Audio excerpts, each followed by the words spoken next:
not to be? That is the question. Nah, apa sih arti dari quote ini? Tunggu, sebelum aku jawab, perkenalkan, nama aku Alana Nicole Marzuki.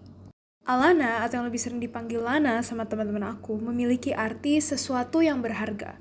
Dan nama Nicole terinspirasi dari seorang artis terkenal bernama Nicole Kidman yang merupakan idola mama aku.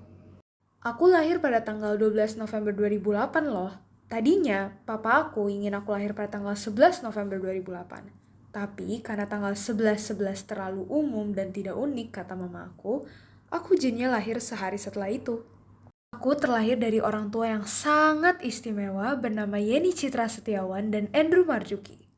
Aku juga memiliki seorang adik laki-laki loh bernama Ashton Nicholas Marzuki yang sangat menyebalkan dan bikin jengkel, tapi kadang-kadang sayang juga. Sebetulnya, nama kami berdua itu tidak original karena nama Ashton juga terinspirasi dari Ashton Kutcher yang berupa aktor sangat terkenal pada masa 2010-an.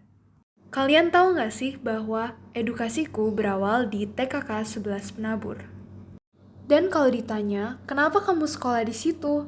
Sebetulnya aku juga nggak tahu sih. Kedua orang tuaku itu Katolik, tapi nggak tahu gimana aku malah bersekolah di sekolah yang Kristen.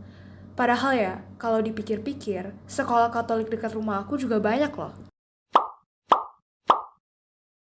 Masa-masa TK aku ini sangat seru karena dulu aku punya banyak banget teman loh. Nah, dari sekolah TK ini, aku bertemu dengan salah satu teman baik aku atau bestie aku bernama Davalinda Cherryongsono. Believe it or not, kita udah temenan dari TK sampai sekarang loh. Dan gak kaget sih, tapi orang tua kita, spesifiknya papanya Dava dan mama aku, itu dulu pernah satu SMP loh.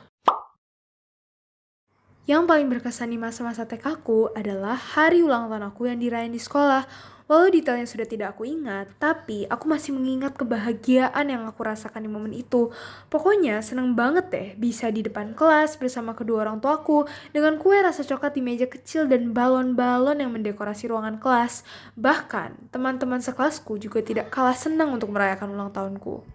Lalu, tanpa disadari, masa-masa TK akhirnya selesai. Nah, masuklah kita ke era SD aku. Aku menempuh pendidikan sekolah dasar di SDK 11 Penabur dan alasannya karena TK aku dan SD aku juga tidak terlalu jauh.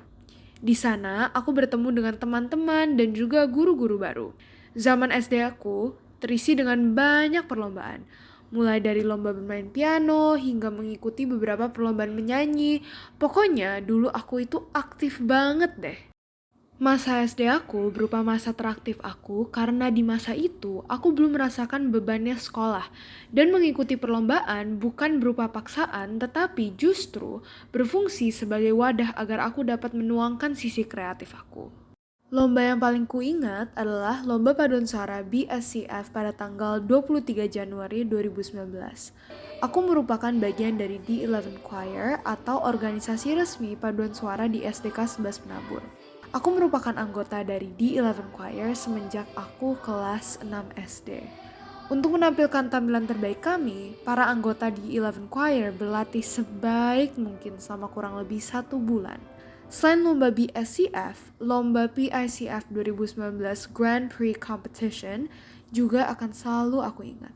Waktu pun berjalan dan kini aku memasuki tahun ajaran baru di sekolah menengah pertama atau SMP. Aku menempuh pendidikan sekolah menengah pertama atau SMP di SMPK 7 Penabur. Lagi-lagi dengan alasan karena sekolah SMPK 7 Penabur dekat dengan SD aku.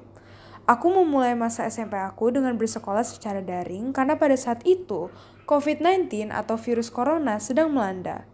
Awal-awal kelas 7 merupakan masa-masa tersulit aku bersekolah karena aku harus beradaptasi dengan kegiatan belajar di rumah di mana adanya banyak banget distraksi. Contohnya, ranjang aku yang terlihat sangat empuk, perasaan ngantuk yang tidak bisa hilang, dan godaan untuk tidur atau bermain HP. Tapi, semakin berjalannya waktu, aku menjadi semakin nyaman dengan gaya belajar baru, yaitu sekolah secara daring. Kemudian, aku pun lulus kelas 7. Kelas 8 atau 2 SMP aku berjalan lumayan lancar karena dengan adanya program hybrid atau program di mana beberapa murid melaksanakan sekolah offline dan beberapa melaksanakan sekolah daring, Orang-orang dan murid-murid yang merasa kesusahan dengan pembelajaran secara daring pun menjadi semakin mengerti dengan adanya opportunity untuk belajar secara offline. Lalu, dunia pun mulai memulihkan dirinya kembali dengan dibukanya tempat-tempat umum seperti sekolah. Semester 2 aku di kelas 8 juga telah memungkinkan semua murid untuk masuk secara offline. Walaupun pada akhirnya COVID-19 menjadi semakin ganas dan hal ini memaksa kami untuk kembali bersekolah secara daring. Kelas 9 terasa semakin mendekat dan lagi-lagi tanpa disadari aku pun lulus kelas 8. Kelas 9 ku merupakan masa tersenang serta masa tersedih yang aku pernah alami. Bermula dari kebahagiaan yang aku rasakan karena akhirnya dapat bersatu kembali dengan teman-temanku, walau pada akhirnya kami kembali terpisah.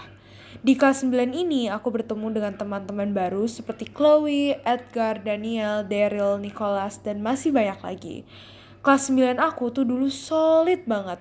Semuanya saling berteman dan apapun yang kita lakukan tuh harus bareng deh.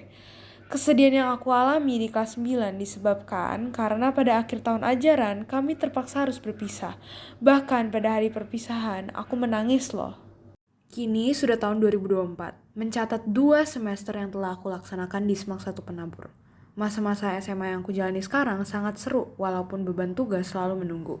Tapi enggak seru kan kalau nyerah sekarang, yang kayak. Nah, balik lagi nih kita ke opening question. Apa sih arti dari quote, "To be or not to be, that is the question"? Sedikit penjelasan dulu, quote ini berasal dari salah satu karya seni William Shakespeare yang berjudul Hamlet.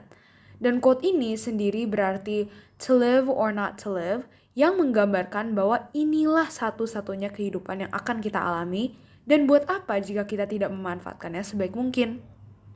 Quote ini aku pilih karena sangat menggambarkan situasi yang kita sekarang hadapi. Kita kan masih muda, dengan berpuluh-puluh tahun tersisa.